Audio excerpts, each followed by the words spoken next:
गणेश जयंतीच्या निमित्ताने गणपती बाप्पासाठी आज आपण बनवणार उकडीचे मोदक, तेही रंगबेरंगी। एका भांड्यामध्ये आपण पाणी 1 वाटी घ्यायचे, जरासं मीठ, तूप घ्यायचं आणि 1 वाटी घ्यायचं तांदळाचं पीठ। थोडंसं हलवलं की 10 मिनिटं त्याला बाजूला ठेवा। सारण बनवूया। अर्धी वाटी गूळ, अर्धी वाटी खोबरं आणि वेलची पूड, तेही आपलं सारण मिक्स केलं म्हणजे तेही झालं। या पिठाला चांगलं मळून घ्यायचं आणि ते 3 रोल करायचे, 3 गोळे करायचे म्हणजे, आणि अशा प्रकारे रंगबेरंगी आपले रंग घालून अशा प्रकारे करायचे।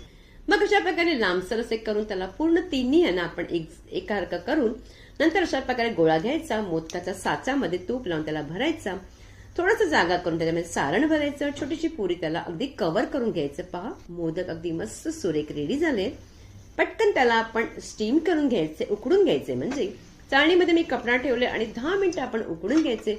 अशा प्रकारे तुम्ही रंगबेरंगी असे मोदक करून बघा। रेसिपी आवडली तर मात्र लाईक करा। बघा, कापूनही दाखवते, किती मस्त दिसतंय।